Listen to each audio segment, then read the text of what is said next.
In today's video, I'm going to teach you how to remove a moving average indicator from your chart. This is a simple process, but it's important to know so you can keep your chart clean and focused on exactly what you want to see. Let's start right from the chart window you're working with. First, move your mouse over the chart area and right-click anywhere on the chart background. It doesn't matter if you're over a candle, a bar, or an empty space. A simple right-click will open a context menu with several options related to your chart. From this menu, you'll need to open the list of indicators currently applied to your chart. Look for the option called Indicators List. In many platforms, you can also access this by pressing the keyboard shortcut Ctrl+I. Using the shortcut can save you time if you adjust indicators frequently, but the right-click method works just as well. Once you've opened the indicators list, a window will appear showing all the indicators that are currently active on your chart. This could include things like moving averages, RSI, MACD, or any other tools you've added.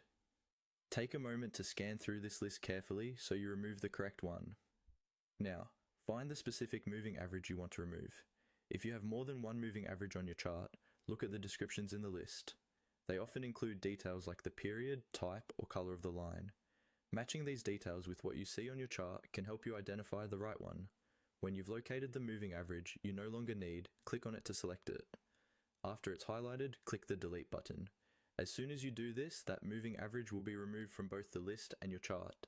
If you don't see the change immediately, make sure you selected the correct item and that it has actually disappeared from the list. Once you've deleted the indicator you wanted to remove, you can close the window. Click the close button to return to your chart view. Your chart should now appear without that moving average, giving you a cleaner layout and helping you focus on the remaining indicators and price action. That's all there is to it.